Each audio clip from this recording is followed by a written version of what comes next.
Esto es Aprendamos Juntos y hoy vamos a hablar sobre el núcleo más profundo de nuestra existencia, según la visión del filósofo Arthur Schopenhauer. Hola a todos, un gusto estar acá. Un placer tenerte de nuevo. Y a ver, arranquemos de lleno porque el tema de este análisis es intenso. Es un viaje bastante particular, sí. Totalmente. Pensemos un segundo en nuestra vida diaria. Muchas veces tomamos decisiones que sabemos que son irracionales, pero nuestro cerebro automáticamente nos arma una justificación perfecta. Te convence de que tiene sentido. Tal cual. Nos quedamos en un trabajo que no va, o compramos algo carísimo y nos armamos un informe mental de por qué era necesario. Y ahí es donde entra el texto que vamos a analizar hoy. Exacto.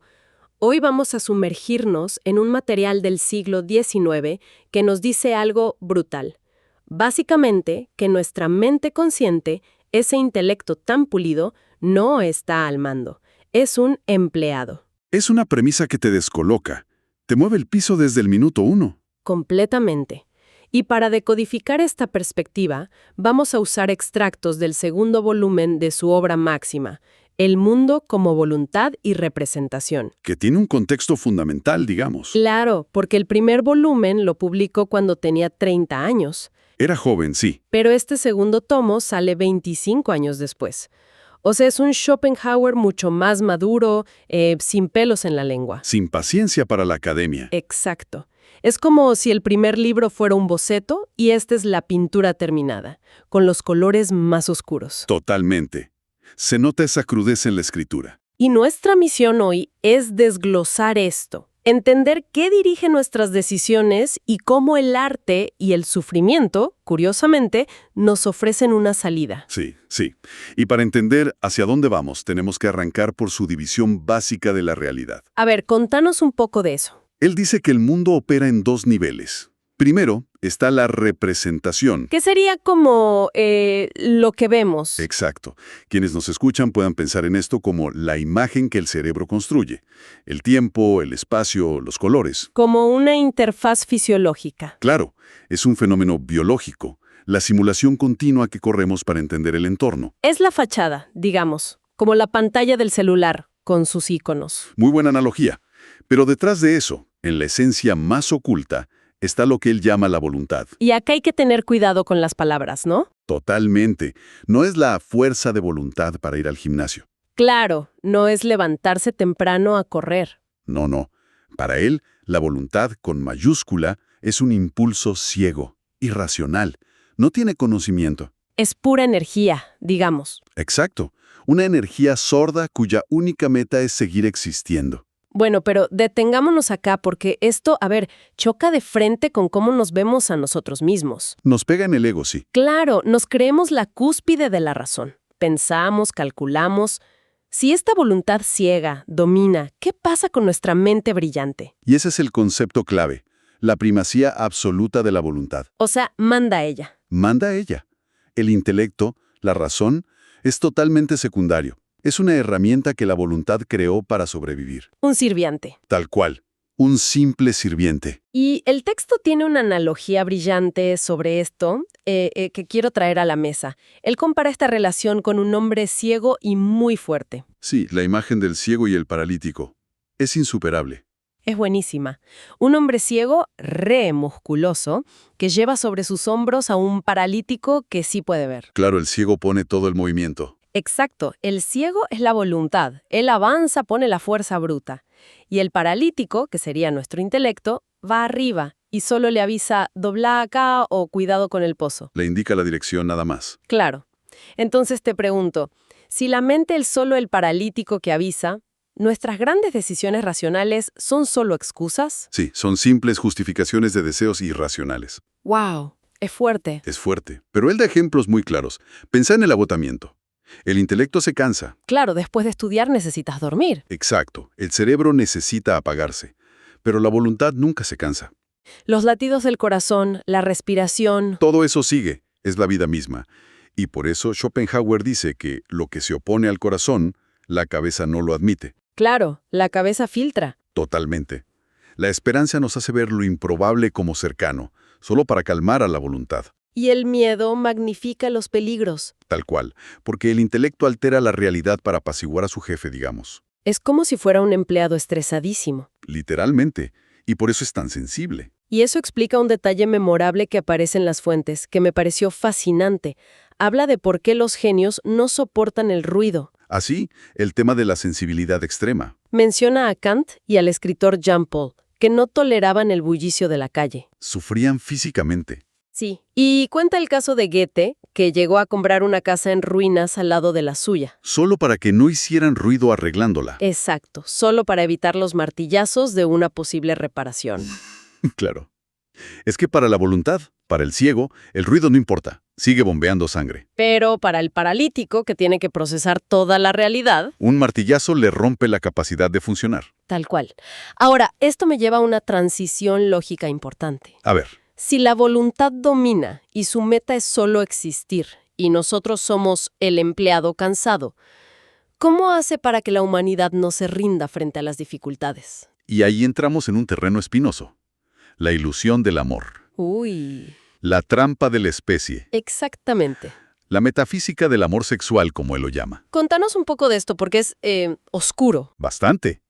Él dice que el instinto de procreación no busca tu felicidad personal. O sea, yo me enamoro, pero no es por mí. Para nada. Es el instrumento supremo de la voluntad de vivir para perpetuar la especie. Es súper irónico, porque cuando dos personas se enamoran perdidamente, sienten que tocan el cielo con las manos, Creen que están buscando su propio interés. y en realidad están siendo manipuladas por la naturaleza. Tal cual. Son esclavos del futuro, dice el texto. Es de locos. Y te pregunto, ¿es por esto que las fuentes mencionan que el acto amoroso suele generar cierto pudor? Sí, ese es un punto crucial de su teoría. Como si escondieran un crimen. Claro, porque la pasión, según él, es proporcional a cuán apto es el futuro hijo para la especie. O sea, la voluntad calcula la mejor genética. Exacto, busca el balance biológico. Y ese pudor, esa vergüenza, viene de que en el fondo sabemos que no estamos actuando para nosotros. Estamos trabajando para la especie. Y estamos trayendo a alguien más a sufrir. Por eso dice que la vida es una deuda que se contrae en la concepción. ¡Qué fuerte esa imagen! ¿Una deuda preexistente? Y la empezamos a pagar apenas nacemos. Y eso nos tira de cabeza a la siguiente parte del desarrollo. Una vez que caemos en esta trampa y nacemos, ¿qué nos espera? ¿El sufrimiento? ¿Sin más? La famosa visión pesimista. Totalmente. Para él, el sufrimiento es la regla de la existencia. Es la norma. Pero a ver, ¿no tenemos momentos felices? Sí, pero él invierte la carga. Él dice que el sufrimiento es lo único positivo. Espera, ¿positivo en qué sentido? En el sentido de que es lo único que se siente realmente. Tiene presencia. Ah, claro, positivo de presencia, no de bueno. Exacto. Mientras que la felicidad o el placer son puramente negativos. O sea, la ausencia de dolor. Tal cual. Pensa en la salud. Solo la notas cuando te enfermas. Es verdad. Uno no anda diciendo, qué bien se siente mi estómago hoy. Exactamente. O la juventud y la libertad. Solo las valoramos al perderlas. O cuando nos duelen las rodillas. Claro. Y fíjate qué pasa si aumenta el placer. Nos acostumbramos enseguida. Y nos aburrimos. Y caemos en el aburrimiento, que es otra forma de dolor. Es un casino donde la banca siempre gana. Y él llega al punto de atacar el optimismo con esa frase brutal. Ah, ¿sí? ¿La del peor de los mundos? Sí, que dice que este es el peor de los mundos posibles. Es un golpe directo a otros filósofos. Él dice que si el mundo fuera un poquito peor, simplemente colapsaría. Dejaría de existir. Exacto, se destruiría. Estamos al límite. Y esto, digamos, conecta directo con cómo experimentamos el tiempo. Totalmente. Quienes nos escuchan seguro lo notaron. Las horas vuelan cuando hay entretenimiento, Ni te das cuenta del tiempo. pero se arrastran, se hacen eternas en el aburrimiento o cuando hay dolor. Porque ahí estás sintiendo la verdadera carga de la existencia. Claro. Ahora, esto me plantea un dilema fundamental y necesito que me ayudes a desarmarlo. Decime. Si la vida es tan terrible, si es casi un error lleno de dolor, ¿por qué los seres humanos le tienen un terror tan inmenso a la muerte? Esa es la gran paradoja. Es una pregunta espectacular. Porque la lógica diría que si sufrís tanto, la muerte es un alivio. Si fuéramos puramente intelecto, si el paralítico mandara así, haríamos ese cálculo. Y diríamos, hasta acá llego. Pero el miedo a la muerte no viene de la mente, viene de la voluntad ciega. Es irracional. Es totalmente irracional, porque la voluntad no tiene conocimiento, solo quiere existir. O sea, ¿no le importa que le estés pasando mal? Para nada. Se aferra a la vida igual. Y él explica que la muerte solo destruye al intelecto y al cerebro. Pero la voluntad. La voluntad, que es tu verdadera esencia, es indestructible. Está fuera del tiempo. Hay una analogía muy linda en el texto sobre esto, el tema de la ilusión. Es como asustarse de que al romperse un espejo se destruya la cara que se refleja. Exactamente esa es la imagen.